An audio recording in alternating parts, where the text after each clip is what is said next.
benda itu menyebabkan saya selama seminggu dikutuk kawan-kawan dan juga orang ramai. Selama ni diorang ingat saya hebat dan ganas. Rupa-rupanya saya sendiri yang kena.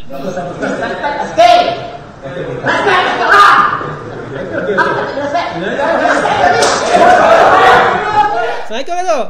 Waalaikumsalam, apa khabar? Oh, baik, saya sihat tu. Saya Selamat Raya, selamat Raya. itulah selamat raya kita sama-sama. Datuk vaksin ambil belum tu? Saya baru ambil yang first dose ni, tengah menunggu yang second. Okey tak Ambil tu? Senang tak? Sebab saya lusa ni saya kena pergi. good. Senang je. Tak sebenar cakap tu tak rasa apa pun. Yalah, injection biasa je lah. Betul tak? Dia cucuk tu tak rasa apa. Memang tak tahu lah jarum. Tak tahu, memang tak rasa apa. Dah ke? So macam you boleh tengok kat IGC memang macam dah ke? Kan? So memang menggalakkan semua rakyat Malaysia pergi ambil vaksin. Please. Sebab apa di masa akan datang kita tak tahu. Mungkin lepas ni kalau kata contohnya nak pergi luar negara pun kena tunjuk yang dah ambil vaksin, atau mungkin lepas ni nak kerja kena tunjuk ada vaksin. Nak masuk capai komplek pun silap kena tunjuk yang dah ada vaksin. Betul. Side effect Datuk tak ada apa sangat, biasa-biasa je. No. Side effect dia memang tak ada apa langsung. Hanya hari kedua dia terasa macam Sengal sikit. Sengal sikit je, kejap je. Itu Datuk aktif sangat, bentan tu. Goyang tangan banyak sangat. Mungkin ke? Macam ambil BCG dulu Datuk. Kan doktor kata duduk Yes. kan. Jangan goyang bentan lah. Sebab waktu ambil BCG dulu tak rasa sangat sebab banyak menangis. Banyak bergaul. So, boleh ni. Okey, kalau yang tak tahu, Datuk sebenarnya bukan berada di dapur sebenarnya dapur belakang tu tu prank aja. Saya berada di dapur jiran. Sebab wifi dia free. So bila sebut pasal prank Datuk, sebenarnya nak cerita pasal perang prank. Perang prank Datuk. Saya tengok Datuk. Tu yang saya kata saya seronok tengok program tu. Cuma sayangnya saya diberitahu oleh Datuk sebelum ni satu episod je Datuk Yes. Dia satu episod dengan 4 prank. Tapi saya tahu lah mungkin akan disambung ke tak. Tetapi memang benda itu menyebabkan saya selama seminggu dikutuk kawan-kawan dan juga orang ramai. Sebab apa tu Datuk? Sebab selama ni diorang ingat saya hebat dan ganas. Rupa-rupanya saya sendiri yang kena. Inilah satu masalah je bila buat prank. Saya sebenarnya tak tahu. Semambangnya perancangannya adalah prank Datuk Seri Alif Shukri. Saya tak tahu, rupa-rupanya dia prank atas prank. Rupanya saya yang kena prank. Mana ada orang dalam dunia yang dia prank, dia sendiri yang kena prank. Itu soalan utama sebenarnya Datuk. So memang betul Datuk kena prank Yes, memang ketika itu saya memang sebenarnya tak berapa suka prank orang. Saya takut tak jadi.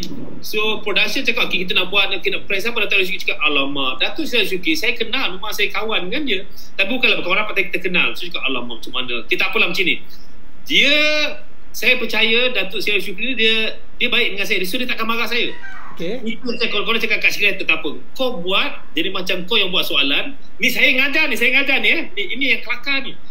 Kau buat kau macam kau saya tanya soalan je, nanti I marah kat you.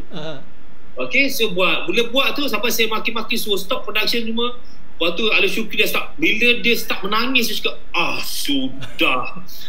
Menangis pula dia ni, aduh mak. Saya dah panik lah. Saya dah panik. Tapi saya cakap nama relax, tenang. Bila saya cakap dia ni rancangan perang, dia macam tak kisah. Sebab dia cakap jatuh maruah dia dan sebagainya. Rupa-rupanya ini saya puji dia lah. Saya puji lakonan Datuk Seri Alif Shukri sebab dia berjaya menipu saya. Dia prank. Rupanya satu production gelakkan saya. Diorang sebenarnya plan prank saya. Jadi terasa bodoh. Bila kena pukul dengan Tok Alif tu kan,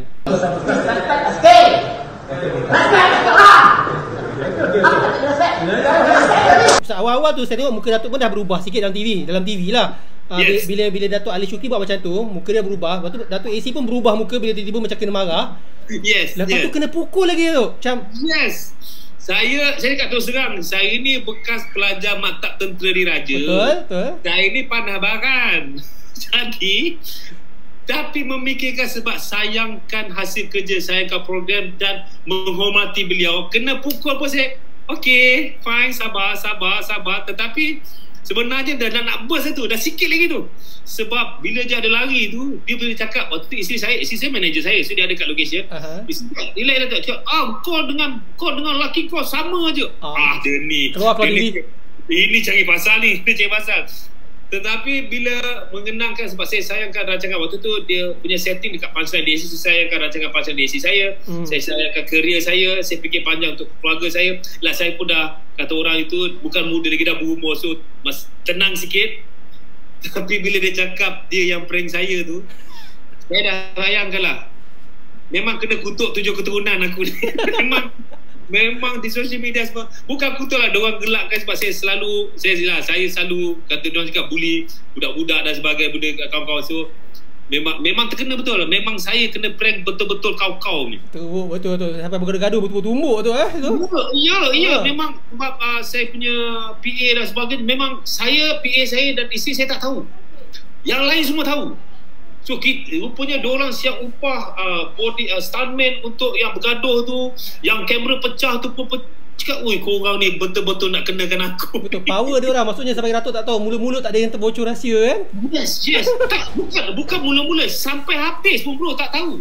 Sampai nasib baiklah Datuk Seri Syukri tu cakap, sebenarnya saya prank abang. Saya cakap astagfirullahaladzim. Even kalau you tengok dalam tu PS Mansur dan Mariam dah menggigil lah. Mariam saya nampak. Sampai dah melutut sebab kita orang memang tak tahu. Okey. Betul lah, so, memang. Tapi Datuk Alice yang Datuk sendiri kenal, memang masa tu memang Datuk tak terperasan langsung lah yang tu penipuan langsung, memang tak ditertik langsung No, sebab saya tahu, sebab saya pula tanya soalan kat dia benda-benda yang sensitif. So bagi saya reaction dia jujur lah bila macam dia nak nangis tu. Okey, itu biasalah tu lakonan dia tu. Kerana kita tahu juga dia punya kekecohan tu, berarti kita tahu. So tapi saya ni terkujat sebab bila dia nak nangis dan dia cakap, tak baik ni, apa tu depan dia dan bini dia kat depan suka mau menjatuhkan marah orang. So saya bukan jenis macam tu, so saya rasa bersalah sangat-sangat tu. Tapi ada, bila saya tengok balik lah, ada satu part kelakar. Part yang mana tu? Bila dia tanya mana pintu nak keluar, itu saya boleh tak perasan, memang kelakar. Dia tanya mana pintu nak keluar, macam dia tak biasa kat situ. So tapi lah dalam keadaan tu memang terbodoh lah saya kat situ, memang terkejut kan. Yelah saya faham. Pujian kepada the production yang Datuk Seri Alif Syukri lah berjaya menipu si Mizal. Susah tak nak masa tu Datuk, sebabnya bukan Datuk punya bahagian je lah, semua sekali lah. Masa tu saya rasa dah pakai mask, saya nampak Datuk Seri Vida pakai mask kan masa rakaman. Masa PKP lah kita buat benda ni kan sebenarnya. Yes. Memang bila benda jadi macam itu, lagilah saya percaya sebab benda memang Astro memang jaga SOP. Memang jaga betul dengan, kecuali dekat pentas waktu buat show lah kan, so diorang masuk semua, memang tiba-tiba dia jadi macam, bila kekecohan macam itu sampai jadi macam itu, so macam ini real ni kan, ini memang benda dia memang frust betulnya. Rupanya itulah kata orang, saya yang kena prank saya. Soalan paling utama, paling penting, cepu mas ada lagi ke tidak? Dengar ceritanya ada lagi, InsyaAllah, sebab ramai yang meminta lagi. Betul tak? Saya salah seorang minta. Siapa main ni? Emma ke JR? Ini JR, Astro Warna JR. Saya WhatsApp JR je lagi. Kau tunggu, aku prank kau nanti. Jangan tu. Saya tak apa, nampak muka Datuk, saya lari dulu. Datuk tapi ada 3 orang lagi tu It's not easy. Memang but inilah pertama kali diorang buat yang prank atas prank. Maksudnya yang the pranker kena prank. So saya lah yang malang tu. Dan saya rasa Datuk, jujur saya cakap Datuk, saya jarang suka program prank-prank ni. Sebab Malaysia buat program prank kadang-kadang tak jadi. Mengarut merapu. Tapi yang ni saya rasa betul-betul sanggup buat dengan keluar bajet, keluar duit, pecahkan kereta, panggil ambulans, bertumbuk bagai, semua everything. Hampir macam Indonesia, bezanya Indonesia banyak tipu. Okey. Saya tak tahu memang macam tu ya. Indonesia banyak fake kan dia punya prank-prank tu. Kadang-kadang macam nampak, bila lama-lama tu nampak sangat macam dah tahu dah ni berlakon je. Yang Malaysia ni ni macam Datuk sini dah kena macam tu, padan muka Datuk. Ini betul sebab saya memang diorang suruh saya ada jadi pengacara rancangan prank. Saya tak nak, saya tak suka, saya tak reti, saya tak pandai. Sebab saya tak inilah kata orang tu, takut tak jadi dan sebagainya. So saya memang waktu nak buat prank ni pun, untuk perang prank ni pun, diorang pujuk saya berbulan-bulan. Saya kata no, I tak nak lah, tak nak.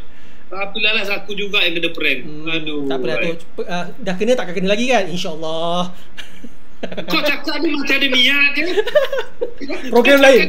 Program lain bukan Astro kan? Dia tiba kena. Rekod betul ke kau prank aku ni? Tak ada rekod betul lah. Bawa sia-sia je saya buat, saya tak rekod. Untuk semua nanti jangan lupa kita tengok Datuk yang terkini programnya ialah All Together Now Malaysia. Perang prank. Kita ada punchline di AC, kita ada opocut pejabat, opocut pelatah budak pejabat. Dan kemungkinan ada rancangan gelak-gelak lawak yang untung Datuk je semua kan. Rezeki Datuk kan. Charity. Okay Datuk, terima kasih. Thank you so much Datuk. Jumpa lagi Datuk. Terima kasih banyak Datuk Okay, Assalamualaikum Datuk. Waalaikumsalam. Stay.